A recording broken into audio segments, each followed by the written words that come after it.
You've been the county executive selected by the legislature, the first one ever in this format.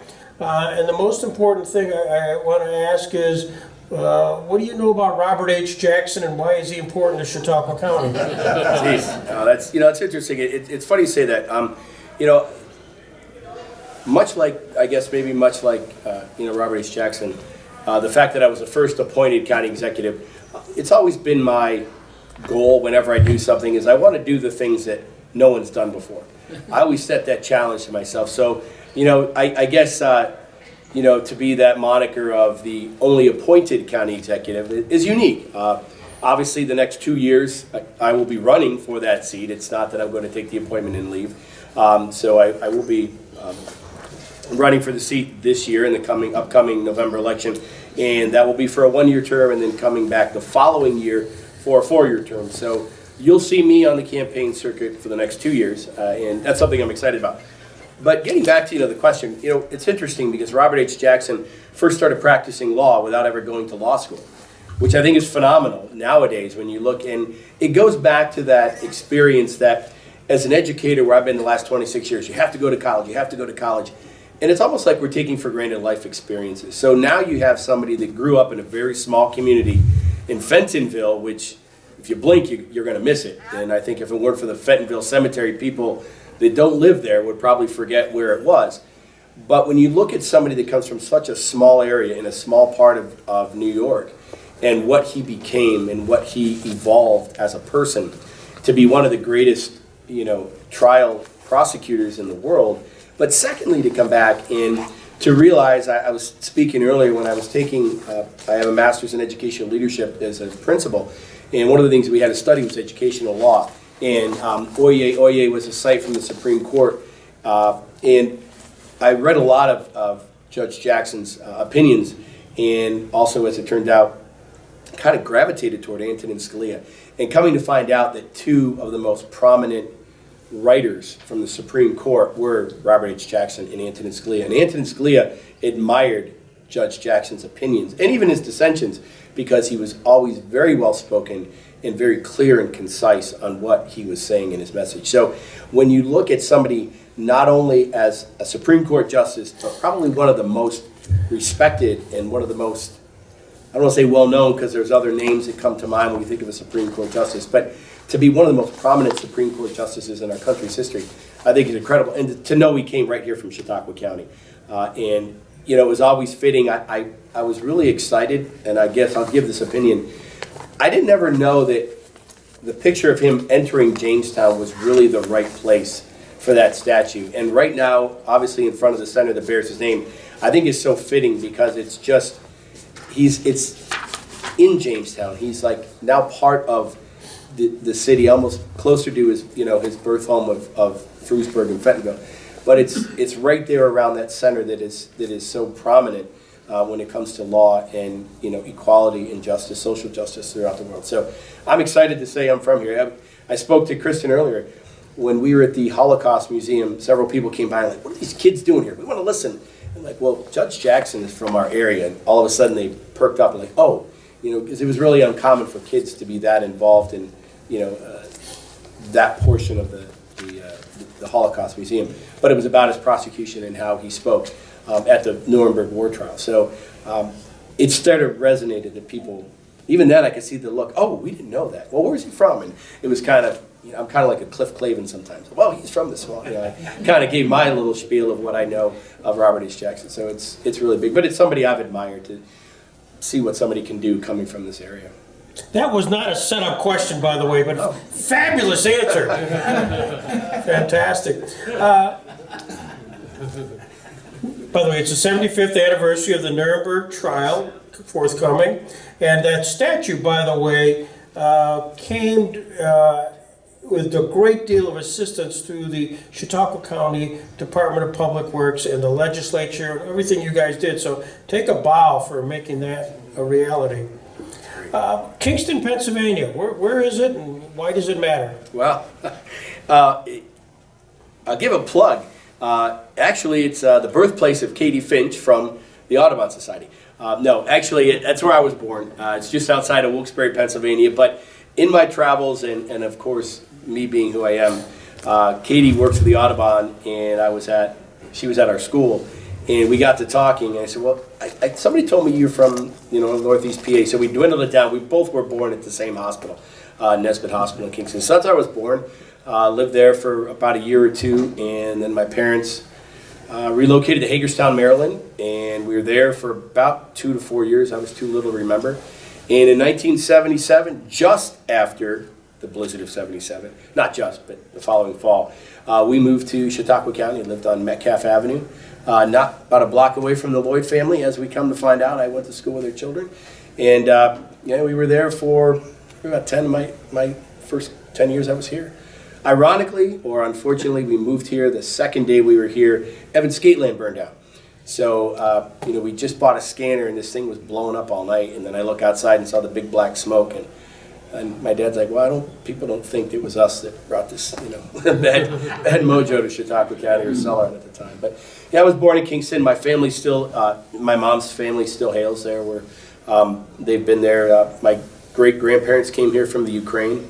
A real unique story, and the family is kind of based out of Kingston, Swarsville area, and Wilkes-Barre, so it's been a unique place to go back. A lot of tradition, a lot of, growing up, coming from a Ukrainian Russian family, that was, you didn't talk about that in the Cold War in the 70s and 80s, you told people where you were from, but you didn't want to say too much because you didn't know anybody's sentiment. But for me, it was something to be very prideful looking back, because it's, again, there weren't that many people from the Ukraine or Russia, especially here in Jamestown, New York. So it was very interesting as we, moved here to kind of have our own little niche. But Kingston, where I was born, and I guess maybe that's where the story begins.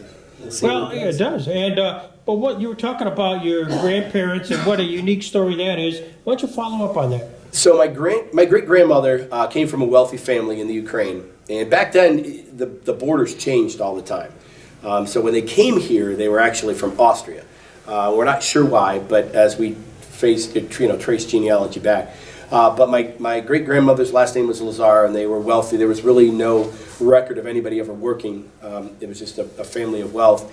And my great-grandfather was dirt poor.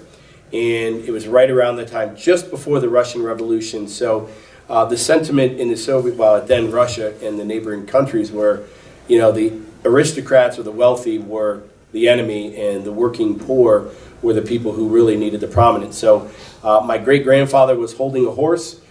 He was a Cossack, so he had the garb on, and one of the letters my great-grandmother said is how handsome he looked in his uniform, and that's what kind of drew her eye. And his horse kicked an officer in the army, and the belief was that he intentionally did it because he was in favor of the aristocracy of the Russian people at that time with the Tsar and links to wealth, and he did that purposely. The officer wasn't killed, but he left and came to the U.S., basically kind of fled AWOL. Maybe not the best way to come to America, but that's what he did. And they ended up. It was kind of a unique story, but found out my great grandmother was pregnant, and she said if it was a female, stay and let your family raise it, and if it's a male, you're coming to America. So it's my Uncle Rich, and they came to America, and that's where the story started. And he was a coal miner in Swarsville, Pennsylvania, and surprisingly enough. Growing up, you hear things, but they weren't well liked.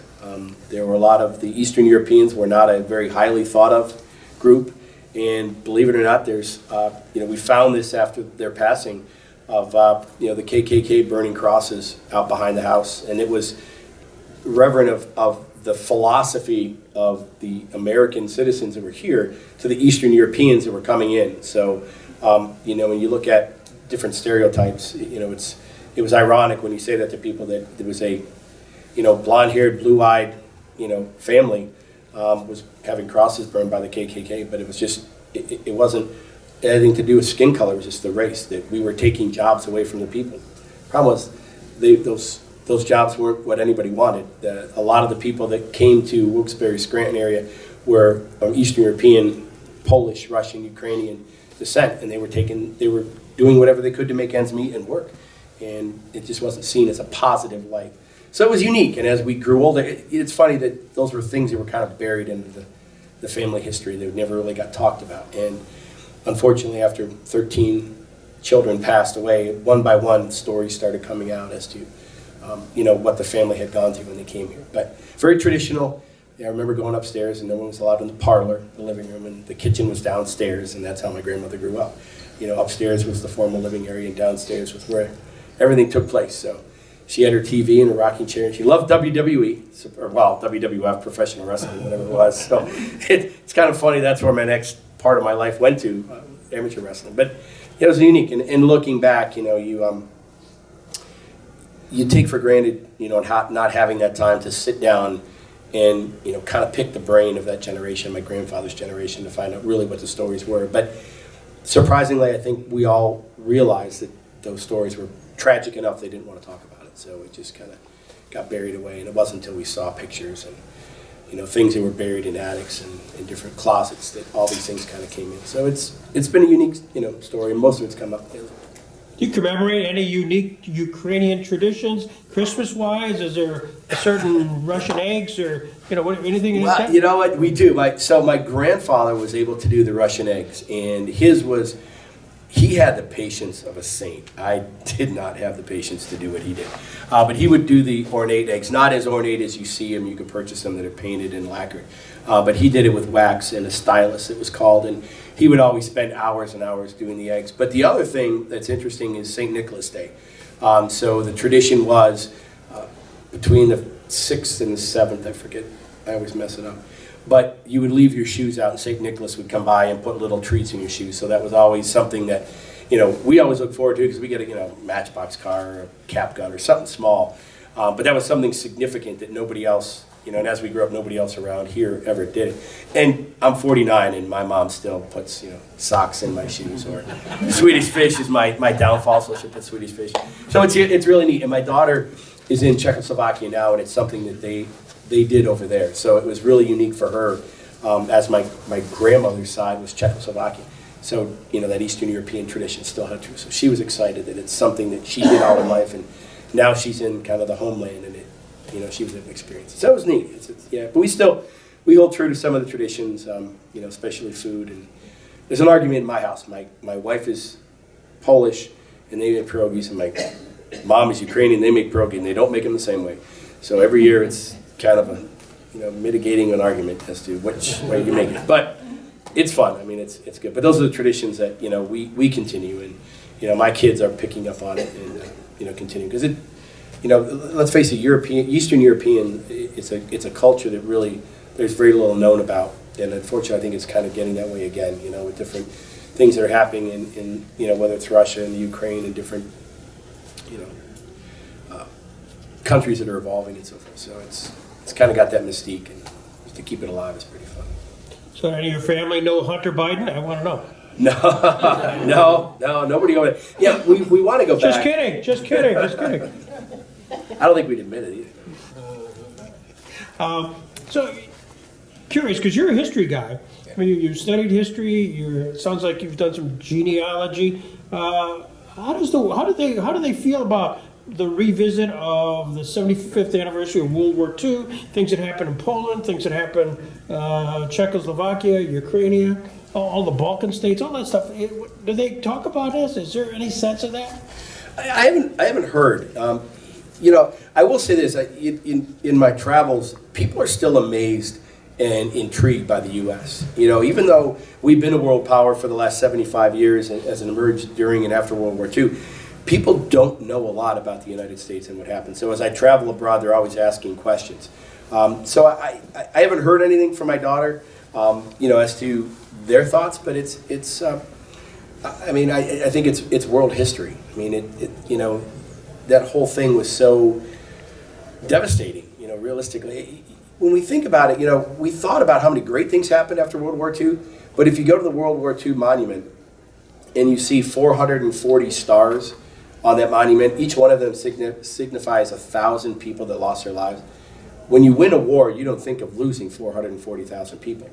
That isn't a win in anybody's book. But over that period of time, and because of what we were able to accomplish, those lives were cherished and obviously lost. But it's really interesting that I never realized we lost so many people in World War II. But I think to commemorate that stuff is really as right now, there's conspiracy theorists. People try to say the Holocaust didn't happen and different things in World War II didn't happen, which is, it's sad because it did. And unless we look back, and I'm not saying to revere what happened, but at the same time, pay respect to those who lost their lives, but also respect the fact that it did happen, and make sure that we make note of that so it doesn't happen again. That's really what the critical piece of history is learning from it so it never happens again. And that's what I think we need to look at as we move forward and revisit these things. It's not for the sake of macabre or going back. It's really for the sake of making sure it doesn't ever happen again. So you come to Lakewood, New York, you're age 7. What drew your family here from Pennsylvania? It was Cummins Engine. My dad worked for Mack Truck. We'd been in Maryland for a couple of years, and he saw the writing on the wall. Mack Truck was starting to slide economically, and he saw the opportunity to come to Jamestown, New York, and it was actually closer to his family. We were about 2 hours from St. Mary's, Ridgeway, where my dad's family's from. A little bit further away from Wilkes-Barre at the time, but it was just a great opportunity. My dad was in the Marine Corps, graduated from high school, and never had a degree, but was making about $50,000 a year at Cummins Engine, which is a pretty good salary, in 1977, supporting a family of 3 growing, hungry boys. So, that's kind of where we were here, and he loved it. Had a great time with Cummins, and different things as I look at myself now.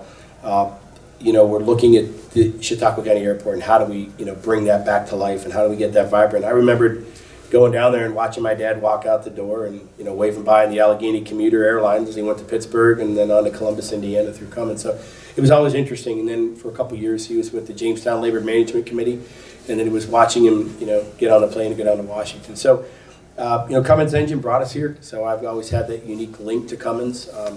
And I think when you look at again, that was what brought us here. So I'm always excited about new businesses coming here, bringing those there's a lot of families. In fact, another family we're very close with, the Reed family, lived in Lakewood. They both came from I believe his name is Bob. He came from Mack Truck with my dad. So it was interesting, seeing people from the same town relocate up here and prosper. Since you brought it up, the Jamestown Gazette, today, it's out Monday. Above the fold, state senator remains optimistic on commercial air service return. Picture of the welcome to Chautauqua County Airport at the Robert H. Jackson Field. Just curious. What's your sense of all this? As you talking to George, and are you optimistic? I'm optimistic. I think right now we've presented a good case to the Department of Transportation as to reissuing the essential air service here. I think one of the things that's helped is the buy-in from the community, the industry, kind of like a season ticket purchase. They needed to see, the federal government needed to see some buy-in from local industry. And the best part about it, which, we're right here, is a lot of the changes that Michael Hill wants to, envision here at Chautauqua are going to help, we believe, help bring that about. We want to bring in some great speakers, some great lecturers, potentially go to year-round programming here at the institution. And having an airport that brings them right here instead of coming to Erie and driving 40 minutes because, in a snowstorm, that 40 minutes could be 2 hours or greater. Or they close 86, and we've all seen that. Or even to Buffalo, and the thruway gets closed, or you get socked with weather. So I think the opportunity for essential air service is very promising. I know we just got an email today from Allison Hunt from Congressman Reed's office. Congressman Reed is very much aware of our situation. I'm optimistic. I really am.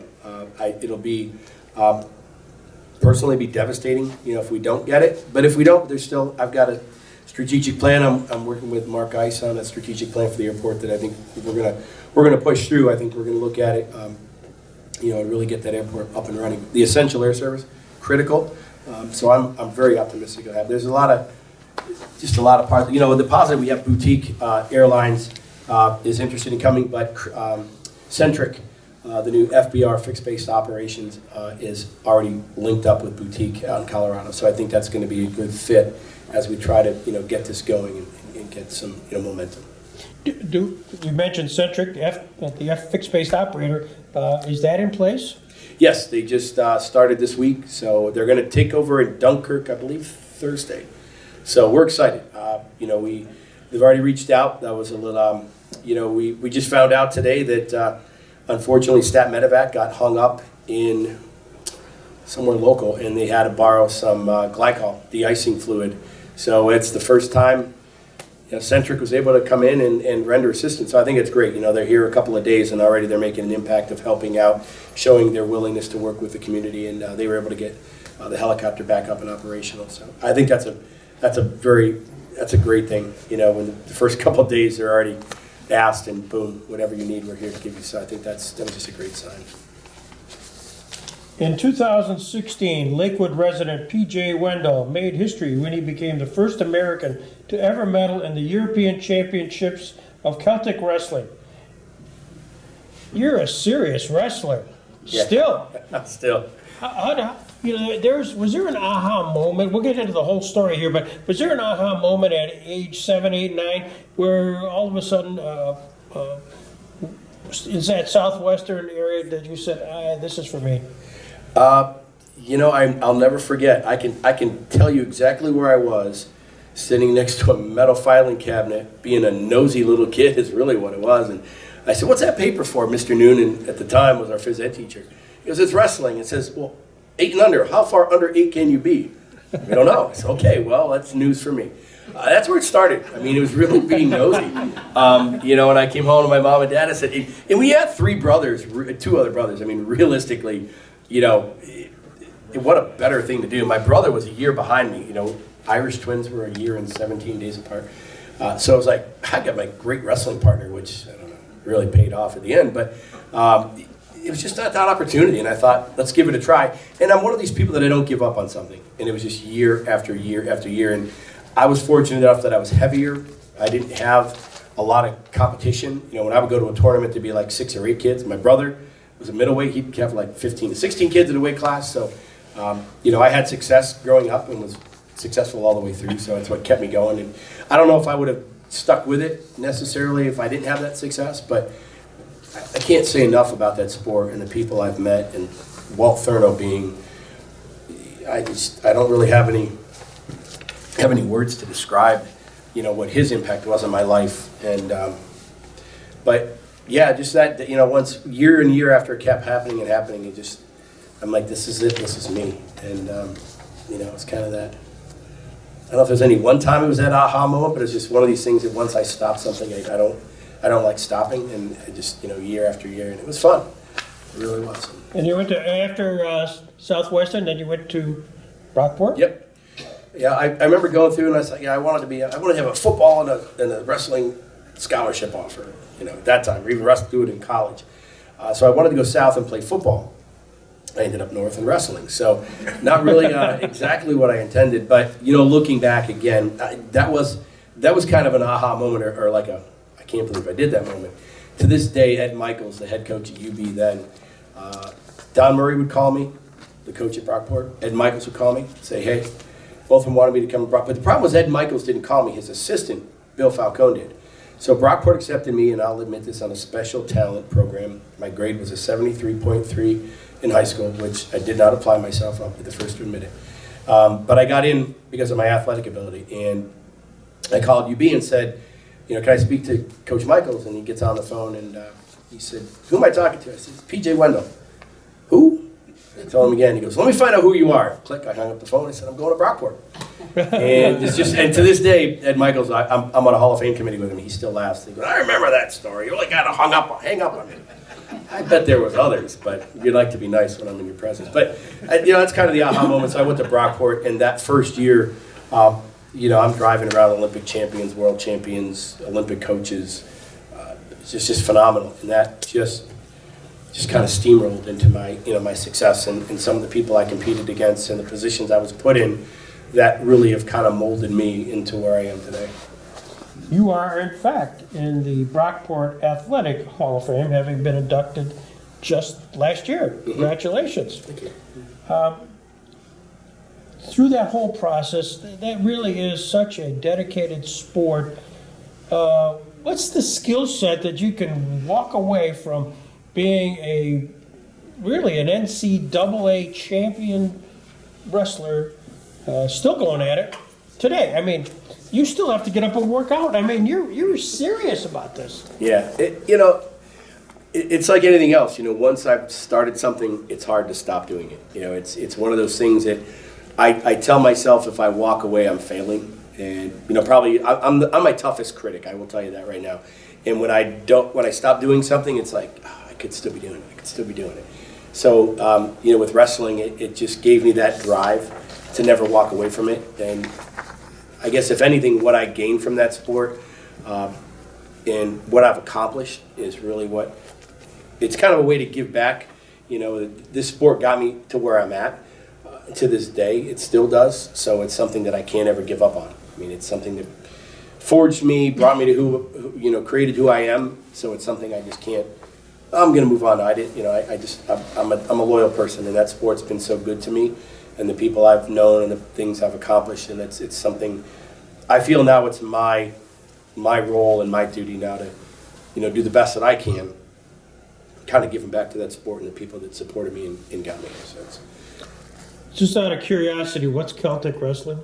So Celtic Wrestling, believe it or not, is the Europeans, the Scots started it, and it's actually everywhere where a Celtic tradition has been carried out. So the Scots, up in Ireland and Scotland, predominantly obviously Scots from Scotland, but as they migrated across throughout Europe into France and into actually Belgium and the Bavarian countries, it actually migrated also up north into the Icelandic areas. Anywhere there was a Celtic presence, they had these forms of wrestling. The Scots have what they call backhold, which is very similar to the clinch in Greco-Roman wrestling. The French have something called gorin, and gorin is a jacket wrestling. Again, very much like Greco-Roman and judo, but the French will tell you it's international gorin, and they're the only ones who practice it, so it really doesn't, it's not international, it doesn't go outside of France. But anyway, it's very tough, very, very hard sport to learn. And so it's gorin and backholder, the traditional. I'm hoping to push for the Austrians because theirs is called Wrangling, which is just like amateur wrestling, which is very easy for me, so I really want to keep that going. So maybe be the first 50-year-old to medal, I don't know, but I won't go that far. But Wrangling is just, it's a really neat sport, and I think it embodies, the sport of wrestling. But all of those sports really are ancient combative sports, and I was invited to go to in Austria to go back to their tournament. The tournament started it's actually 2 years, so 502 years ago it started. It's held in the same spot, underneath the same church in this small, hill valley, or like a valley of grass in Austria. So I was invited on the 500th year because the person who beat me the previous 2 years for the gold medal was from Austria, and he wasn't competing, so some of their guys said, if we're going to give it up to somebody, maybe we can give it up to you, and let an American be the first one. But it was my 30th high school reunion, so I really couldn't pass that up, so I didn't go to Austria that summer. But Celtic Wrestling, it's somewhat unknown, but it's really, it's starting to flourish, it's starting to pick up momentum. And I'm part of the federation. In fact, still weighing if I'm going to be able to do it. The younger kids, high school kids, are competing this year, and that's in France. It's going to be back in Brest, where I competed in 2016. And we're visiting my daughter in Austria, or Czechoslovakia this year. So I'm going to try to sneak a trip in and see, because it's a camaraderie. The thing about, even with this Celtic wrestling, whether you're from Iceland, Norway, all these other countries that participate, it's the same camaraderie of a combative sport. So we all get together and share the same goofy stories and traditions. And it's such a like-minded group of people. It's exciting, but it's just wrestling, pure wrestling, throughout the world, and it's been a great sport. I love it. So your grandma's got caught up on WWF, WWE. My grandmother used to watch that on TV. For those who remember, Channel 4, Chuck Healy. When you watch that now, you watch professional wrestling, and does that drive you crazy? It does, in a sense that some people still think it's real. So I laugh, I'm like, come on. I guess where I saw the whole fake, I was asked to work security at the ice arena when WWE first came here. And I watched what happened right after the day after Christmas. And then I watched 2 nights later on, Friday Night Raw, and the same thing happened in the same manners with the same moves. And But they are athletes. I will give the guys credit. The guys that were performing in women now are really athletic. I mean, if you watch what they do and jumping and then flying over things and the way they just sacrifice their body for entertainment, it's phenomenal. And they're trying to bring some legitimacy. Kurt Angle was involved for a long time, Brock Lesnar, a former NCAA champ. So they try to bring it in, but you gotta love the theatrics. I mean, it's just, and to be able to do that, 5, 6, 7 nights in a row, and it's. What was interesting, I talked to some people involved in the production, and it's unique, but very athletic. But it is hard. You wrestle? I'm like, no, I don't do that. Stop. And every once in a while, you'll get a kid. When I was growing up, we're going to learn the headbutt, and I'm like, no, stop. This isn't. Quit watching TV. It's. But there's more excitement to that than amateur wrestling, so they get the bigger. Aside from wrestling, then you decided really to get an education. Was that a natural role from being so athletic to saying, I want to teach? I was at a conference in high school, and a guy by the name of Mark Schoenbrock is a motivational speaker. And as you can tell, I'm not short for words. So I thought, man, this would be something I'd love to do. And I remember talking to Walt Thurno, who was really, I can't say enough about how much he impacted my life. And I said, he's like, what's your goal? I said, if I can just reach one kid, if I could give a lecture as a motivational speaker, and for somebody could be say, what you said changed my life, I said, that's great. That's my career. And he goes, then why aren't you a teacher? And it didn't dawn on me until that point. It's exactly what teachers are. We are there making impacts on their kids' lives, a child's life. You could have that great Vince Lombardi, Newt Rockney moment where you're going to give that powerful speech and you prepare and you think about it, and it's the dumbest words that come out of your mouth that a kid will remember forever.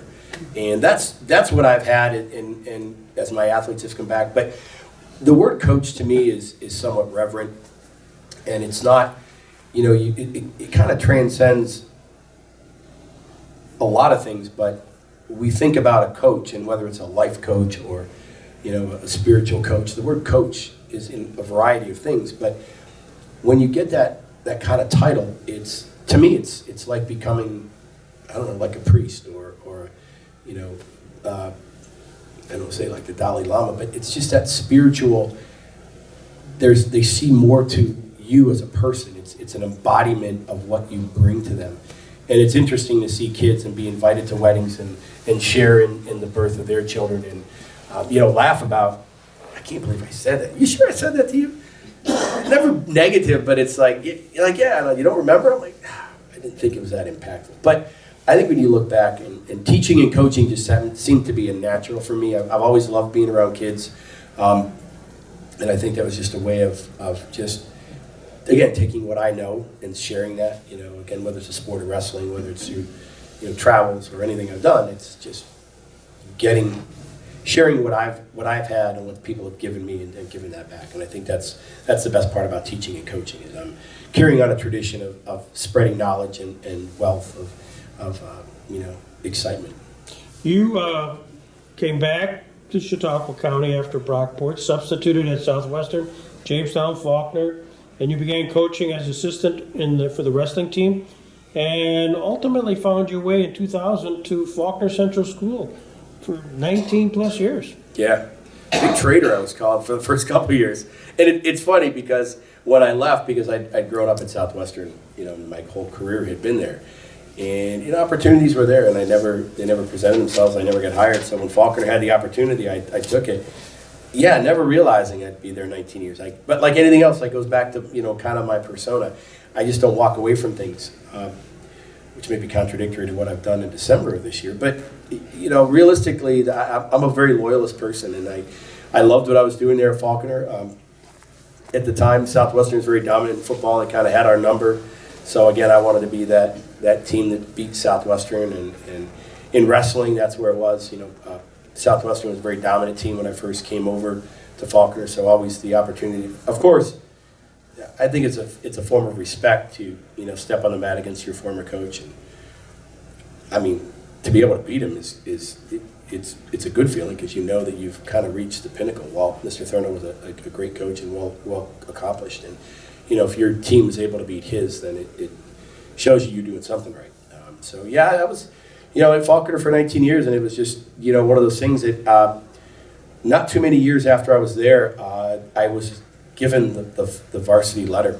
And, Falconer is a very tight-knit community, a very, very close community. And Willie Morales and his son Patrick, who passed my first year there, I've known Patrick since he was born. Willie worked for my dad at Cummins and been a family friend ever since. And that's one of the things that I have downstairs in my son brings those things out because he knows how much it means to me. But it's a $7.99. I don't even know what they cost. A woolen varsity letter. But it's when you look at that impact, is the story of what you brought to the Falconer community. It says a lot, and it was a tribute that I don't think I did. I'm me. I don't think I brought a lot, but obviously other people did. So it's unique to have that. But the trophies I have, are very simple, and I kind of liken it maybe telling the story of if you look at Raiders of the Lost Ark when they look for the Ark of the Covenant. It wasn't the chalice wasn't this golden beautiful thing. It was a simple cup of a carpenter. And you look at my trophies from the NCAA, they're very simple, small wooden trophies. They're not, ornate. They're not 4 foot tall like you would see in some things. It's very small. And this F is the same thing. It's in a small picture frame. But what that means is much greater than what it's embodied in or what it's encased in. It's just, when you look at that letter and you see what the people of Falconer thought about me as a person at the time, and wanted me to share in that community. It means a great deal. So it's been a great 19 years. Ups and downs as like anywhere else. There are great days and bad days, but it was a great career, and I wouldn't have changed it for the world. Looking back, I've had offers to leave and never did. And again, once I'm somewhere, I stay there until my time is to move on. Since you have all these trophies, PJ, could you share one with Rich Dixon? He's really looking for something. I got a couple. Yeah, good. If you could. Just kidding. You got your master's at Edinburgh and graduate summa cum laude in the education leadership. Did you ever go out on a mat with Bruce Bumgarner? No, because I wasn't good enough. And there was no offense to Bruce, but Bruce had a lot of people that wanted to work out with him and train. And when he was in his... By the way, you should explain probably who Bruce was. Bruce was, he's a 4-time Olympic medalist. And Bruce at the time was an assistant coach. After winning the gold medal in Los Angeles, they brought him to Edinburgh. So he came from Indiana State, he's from New Jersey, and came to Indiana State. And they ended up in Edinburgh. And there's a story about Edinburgh, how they started their program. But they bring the reigning Olympic heavyweight champion. And Bruce dominated heavyweight wrestling in the world for the next 16 years. So when you think about the ability to be an athlete at that level for 16 years and to medal, to be one of the top 3 in the world year in and year out, it's phenomenal.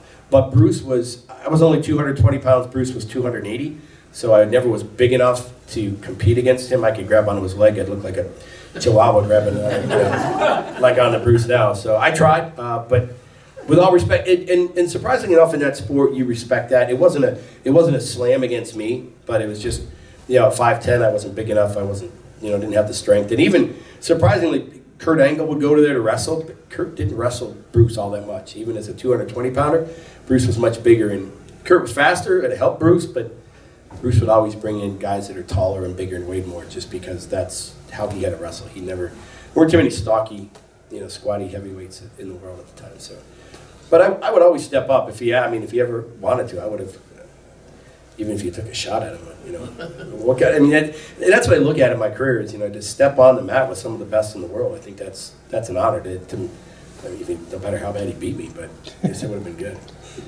You chose to run in politics. You went from teacher, athlete extraordinaire, to all of a sudden being a trustee in my village in Lakewood in 2007. What conversation did you have with your family to say, guess what, I'm going to run for politics? It started with, I guess, like an extended family, the fire department. At the time, there was some discussion that some of the trustees wanted to cut the fire department budget.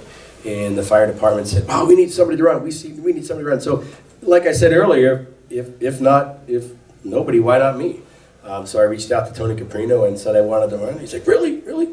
In fact, I was young. I was in my 30s, early 30s, and I had some notoriety in the Lakewood area, from my youth and parents that of kids I went to school with, and had a good name. So I gave it a shot, and the first time I'll forget at the caucus, I had 44 votes, and the person that I was running against had 11. So I guess it was kind of like showed me if this is what I was meant to do. So learned a lot from Tony Caprino and Dewey Anderson when I first got in, and it happened by kind of I reached out. My wife was good with it. Well, I shouldn't say that. She was okay with it. My wife will This tell you, is being recorded. I want you to she know. cringes, and she'll say she cringes every time I have an opponent, just because like any spouse, you don't want to see your spouse fail, and she knows how hard I would be on myself if that were to happen. So, having said that, she supported me, and it just kind of blossomed and really started going and gaining momentum, and kind of brought me to where I'm at. So you're Lakewood trustee for 5 years. Then how did you be convinced to run for legislature? Was there a spot opening? No. I guess my mouth got me into that mess. It was a legislative breakfast at the Rod and Gun Club. And, at the time, a lot of people were disappointed in Bill Parment and what he was or wasn't doing for the county as an assemblyman. And there was a lot of problems with the state government and the budget and the governor, et cetera. And I remember Bill Parment, he sat at the same table with Tony and I and Dewey Anderson. And he sat across from me. And he was up at the podium, and he was giving a speech, and he said, explaining how the budget got out of whack, and we were taking from taking from the highways to build bridges and vice versa. So I said at the end, I go, so if you've been there for 29 years and you said this problem started 20 years ago, why don't you feel that you're kind of part of the problem? Why don't you feel that those who've been there for 20 years are maybe what's causing this, continuum of any, and I was scratching my head, and I didn't realize that, but as I was later told, that's what Bill Parment did when he was kind of questioned and maybe a little lost for words. So when I scratched my head, the guys were like, wow, he's making fun of him, and he called him out of the question. It wasn't done intentionally. I didn't know this until later, that that's what he did. But I just found an opportunity to bring up a question, and maybe to kind of make a name for myself. I asked that tough question that nobody else asked.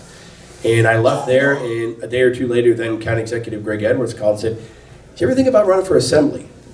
And it kind of piqued an interest. So more for my ego than anything else. So I pondered it. I went through, at that time, the process, and had no idea, what the process was. I challenged, believe it or not, Andy Goodell in our countywide committee. And of course, Andy won, which rightfully so. He was well-versed. I had no idea what I did. I had a friend of mine that worked for the state Republican committee. I reached out. I said, Brian, can you? So he put me in touch with these people at the state, and they're like, listen, son, you're way out of your ballpark here. You need to go back to the local committees. That's where you start. I didn't know, but after that, a learning thing, a learning position or opportunity came in, and they said, if you want to get to something like that, you need to get into a county race. And at that time, Rudy Mueller was then the legislator, and rumor was he wasn't going to run, and I stepped up, and the rest is history, I guess. But that's how it started. It was just a matter of asking a question, and somebody seeing something that I didn't see. For Greg to ask me that, for whatever reason, I never really sat down and asked him why he thought that, but challenged me, and I went through the process. And if I wanted to get to another level, this is the process you needed to take. And I just took that information and those points of wisdom to heart, and moved on. And the legislature's just been such an exciting experience, and I can't say enough about it in my time there. So you were assistant majority leader in 2014, majority leader in 2016, elected as chairman of the legislature in 2018. What did you think of Vince Horrigan through this time period? This is great. Actually, Vince and I met years ago, and he was with the Red Cross, and just the energy, and still to this day. If you know Vince, he's all totally energetic. And we started a program called Hoops for Heroes. At the time, the Red Cross was looking for some fundraising, and we had a program at Falconer, so Vince and I connected and raised some money for the Red Cross, and then was really excited, when we he was elected and we were both on the legislature. And ironically enough, you know, the Chautauqua Lake Watershed and Lake Alliance that's now formed, you know, a couple of us, myself, Vince, Fred Croskett, and Mark Tarberg, sat down and said, we really need to keep something going for the lake. And it's really, it was fitting. It was great to work with Vince as a county executive, and I'm not, whether Vince was sitting here in the you know, the third row or not, he just had this energy and that positive attitude every time we got somewhere. There was never, I don't think I was ever in a meeting or a discussion with Vince where he was down and upset. He turned whatever was there into a very positive, always turned a negative to a positive, and just drove everybody and motivated everybody. And I think that military background really kind of helped move things forward in Chautauqua County, and that's, you know, that's really what it was. You know, Greg left, actually was running for lieutenant governor, and you know, Vince came in and got everybody right back on track, very energetic, and you know, kind of rallied the legislature around. We reduced the size, and you know, there were some challenges when that came out. You know, what was going to happen, and you know, with Vince, we took the ball and ran.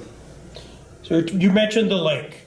Last year at this Turner session, we did, I think, 10 sessions on the lake with its various disparate stakeholders, which was a wonderful experience. The MOA comes out, which the legislature passed, led by County Executive Barillo.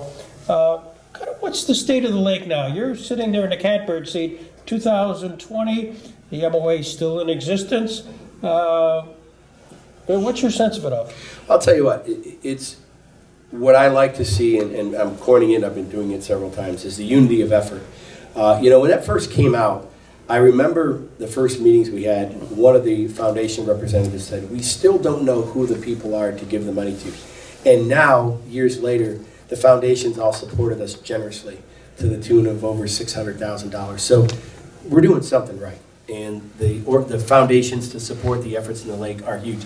Do we have some problems? Yes. Do we need to address those? Yes. And that's what we're doing moving forward. But, you know, many years, not too many years ago, but, you know, Vince asked me to chair a committee. I had the paper. He said, will you co-chair this committee?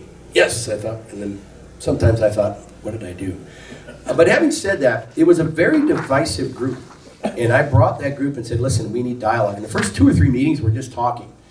And because the left hand didn't know what the right hand was doing. But one of the statements I said is, leave your battle axes and shields at the door, and let's come in and talk. And I think that's, in not so brutal terms, that's what's happened with the Alliance. People have left the bitterness. They've started to work together.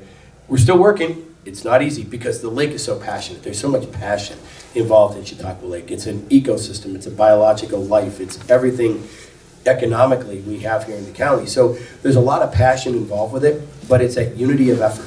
Nothing great is ever going to come if we're divided. You know, and you can go back to Abraham Lincoln talking about the Civil War, you know, country divided is never going to succeed. Well, a lake divided is never going to succeed. And I think that's something we need to keep going and using as we move forward. There's some hiccups, but I think there's a lot of good things happening. I think there's a lot of positive things that are coming on in the lake. Senator Schumer has written a letter endorsing, asked to be on a New Start program for our lake, a study to be done, so with the Army Corps of Engineers. So I'm excited. And when Senator Schumer comes in and gives your endorsement, I think that says a lot. You know, let's face it, we're predominantly, you know, we've been a very red, you know, Republican county for the last several years, and for Chuck Schumer to come in and say, hey, I'm behind you, I support what you're doing, we're going to get this going, I think that says a lot. But it says a lot by the effort we're putting forth, not what political letters after your name. He sees the efforts we're making, the strides we're making, and the unity we are showing. And we're going to continue to do that as we move forward. I see also we are mentioned lake funding included in the state budget. It's $245,000 to the two Chautauqua Lake Association and Chautauqua Lake Partnership. Did you know that was coming? We didn't. I know it was in the budget before, and you know, Kathy Young was and Andy, both Goodell are champions of this area in this lake. So when it wasn't there last year, we were a little bit discouraged, but very excited that George came forward along with Andy Goodell, and you know, not that he needs a shout out, but you know, I think there's so much given to George now as the new senator, but Andy's right there just moving along.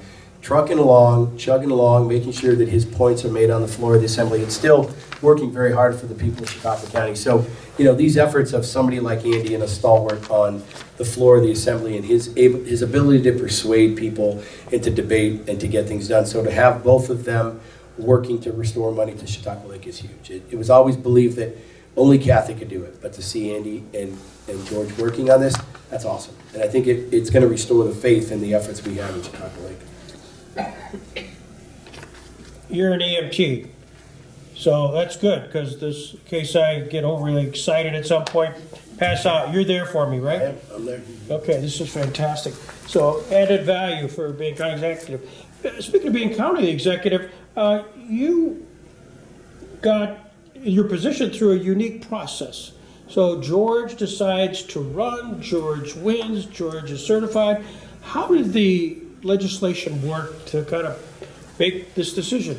Well, realistically, we looked at each other in leadership, and it's almost kind of one of those moments you look and you remember what was going on, because, we realized that we had no way of replacing the county executive. So as I put over 3,000 miles on my car, and Vince could tell you the same when he was in the position, and George, I think, put 70 on, we travel a lot. And what would happen if some tragic event were to happen and you didn't have a county executive? Or anything would have happened. And we looked at each other and we said, we didn't have anything in place. The county, at the time, the county attorney would fill the vacancy, but for how long? And we just didn't feel for a year or 2 years would be adequate because the county needs an executive. They need that leadership role for the county. So when we sat there and we said, we really don't have any other way to replace the county executive other than the designee to continue the term. So we sat down in a bipartisan effort with both sides, came up with a new change in the charter. We are a charter county, so we got to go back and change that. And that's where we created the system we have now. Again, both parties agreed you have to be a registered member of the incumbent's party. We have a couple of people now that are actually on the legislature endorsed by, one individual's endorsed by the Democrat Party, and he's a conservative, registered conservative. So at that point, he would only if a registered conservative was the county executive would he be eligible in the appointment process. So we looked and we said that the legislator or the designee would have to come from the same party as the incumbent. And then, I kind of questioned for a little bit, should it be left up to the county party? And we discussed that for a little bit because, we thought with the legislators, we know who a valuable candidate is. And we're looking at, Vince spent time in the legislature, George spent time in the legislature, so isn't that the right fit? We kind of asked ourselves. And then we thought, well, who better than to support than the county, the committee that's going to endorse you to run and give you the endorsement to run and nominate you for that seat down the road. So it was agreed upon, again, unanimously, we voted that evening that, the system would be in place, that the recommendation would come from the county party and that their recommendation would then be considered by the legislature. And again, the legislature could have voted down. Anybody could vote, their heart, their conscience, so they don't have to go along with the party. I don't know why who wouldn't, but anyway, there's that option. So we did leave it up to the county committee to have a say in this because this is it's a big job. It's a big undertaking, and if you have the support of that county committee, then you kind of have their blessing as you move forward, and that means a lot because eventually that person has to run and seek re-election and go through the regular process. So it was a unique time. I like to think that looking at it, not that I ended up being the appointee, but it's just again in kind of the way I do things, we part of that historic change to create a solid way to replace our county executive in the event that something happens and they're no longer there. PJ, that sound is not for you. No, I'm not leaving. Usually I jump. That comes often.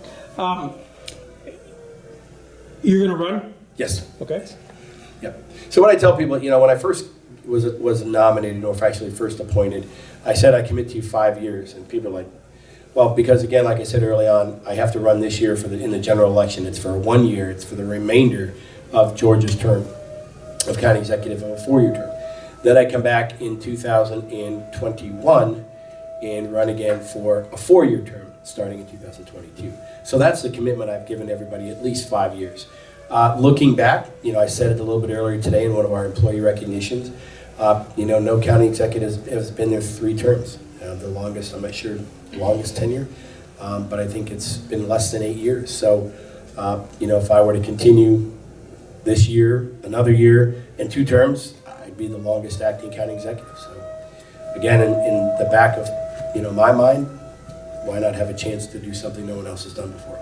But having said that, I know I have big shoes to fill. I know I've got a task in front of me, and if I'm not doing the job, the people aren't going to elect me. So I know, again, it's one of those self-motivating things. I know what my goals are, and I know what I want to accomplish, and getting there is going to be, it's up to me and how I work, and that's a goal I have. But doing right for the people of Chautauqua County is the goal. It's not so much my ego or where I like to be. It's making sure the county's moving forward. This is the most important question. In 2013, there was an article by Scott Kimberg that said IOC decision to drop wrestling from 2020 Olympic Games. How did you feel when you heard the word? Devastated. And in so much that it's the longest sport known to man aside from running. If you look, 2 spokesmen, it's a unique spokesman, Tom and Terry Brands from Iowa. He said, wrestling dates back to 3500 BC. He said, when something's been around that long, there must be something good about it, or at least something to continue it that long. Interesting enough, wrestling is really, it's a combat sport, but it's traditional. It's been in the Olympics since the very first Olympics, back in Olympus and where they started from in Greece, and then, it's made it to, Pierre de Coubertin in the modern Olympics in the 1800s, 1896. So we've been there that long.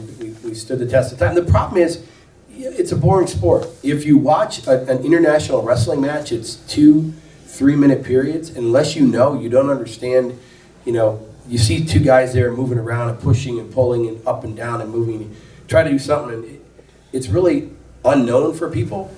So it's not like pole vaulting. It's not like boxing. We don't have a knockout punch. You see a pin. If you watch Greco-Roman, some of the better athletes, one of the most amazing athletes to ever watch is Alexander Karelin. He was a Russian phenom, and was a 4-time Olympic, actually 3-time gold medalist. Was beaten by a farmer named Rulon Gardner in his last match. But having said that, it just isn't theatrical. It's not a wow. If you wrestle, you understand the interesting part of it and uniqueness and what it takes even for a 1 or 2 point match. But for the most common people, and the worst part, my brother's been involved in the sport in a worldwide level, and Sergei Bubka, one of the predominant Russian pole vaulter, he said, when you break rules in wrestling, there's no consequences. You break the rules all the time internationally, and you guys don't keep each other in line. You break the rules, and that's okay. We'll just let them back in. The Russians have blood doping. Well, we'll let them back in because they're the Russians and they're prominent. So, it was devastating when you look at guys, Alex Araconti, who was an Olympic coach, and all the people that supported and rallied behind it. To me, it's like, how do you take out? It's like taking running. It's like taking track out of the Olympics. How do you take something out that's been there since the very first Olympics? Thousands of years ago. It was devastating, but I think we have a good movement. Hopefully it continues. I don't know. I get a little scared sometimes. So you've been at this for 6 weeks, and you're coming here tonight. Probably didn't know what to expect. What's the question you expected me to ask and I haven't yet? I don't know. I guess, my vision for Chautauqua County, where do I see Chautauqua County, or how do I see myself as a county executive, where do I want to see things going? Great question. Have at it. Have at it. If I would have thought better, I would have set myself up right. No, I really, it goes back to, being here in the legislature for the last 8 years. We've seen things as we move forward and where we want them to go. And honestly, Bruce Erickson asked me at an event, he said, what brought you back? Why'd you come back? And he said, we weren't able to bring our kids back. They graduated from college and they went on. And I said, just the sense of community, what we have here in Chautauqua County. And what I want to do is bring back that economy, bring back that excitement, bring back those opportunities for our kids once they leave to look around and see what we have here in Chautauqua County and what it really means. When you go away, my brothers are down in Atlanta and Georgia, and I said, but I can call my mechanic or my plumber or my electrician, and I know they're going to do right by me. They're not going to give me a hefty bill. They're not going to stick it to me and tell me I need something on my car that I don't need. And they're down south, and like, we don't have that. You know, we don't have a mechanic we can go to. Or in those bigger cities, you lose that. Some people like the big city. You know, they like the excitement. But I think there's so many things here in Chautauqua County that we offer. And let's face it, modern travel, people don't think twice about traveling 8 or 9 hours in a car on a weekend. You know, I spoke to one of our department heads. She's like, "Well, I'm going to go away on a long weekend." You know, they're going to North Carolina. Now, I don't know, many people that are a little bit older, would you thought of getting in a car and driving 8 hours for a weekend? You know, Friday to Monday, it was unheard of. So I think the availability for travel in our area, and again, this essential air service coming in, it gives those young people that opportunity to fly away for the weekend, jet set, and come back to Chautauqua County and live. People will complain about our taxes and our cost, but the cost of living here in Chautauqua County, when you look at our homes, when you look at, you know, going out to dinner, travel, those things are still relatively inexpensive compared to big cities. You know, if anybody ever gone to any of our local, you know, I often joke with people, you know, they go to the Rod and Gun Club, and if I bring them here, it's like, that's how much it costs? Really? What's the hidden fee? I'm like, there isn't. You know, there's a membership fee, but it's those, you know, whether it's Moonbrook, the Yacht Club, or different areas around Chautauqua County that have, you know, the Beaver Club in Fredonia. Those unique clubs are able to, you know, give us a great opportunity, a sense of community, but, you know, keep the costs are low, and people like to come back here, and they like to, you know, share in that opportunity. And you look at what we have, the National Comedy Center. What else can we bring? You know, to coin that phrase from Robert Kennedy. I really kind of always have told myself, I look at things that haven't happened and say, why not? And I think that's where we are right now in Chautauqua County. What are those things we don't have? Well, why don't we have it? Why can't we have it?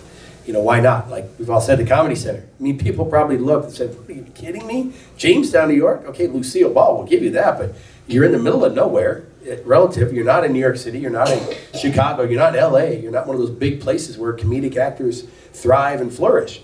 You're in Chautauqua County. And to have that museum and that facility is just amazing. And to see the lighting, look at who we have coming in to town this summer for the comedy festival. It's amazing. But it goes to show you what one person's vision and one person's dream can become and what it can do to a community.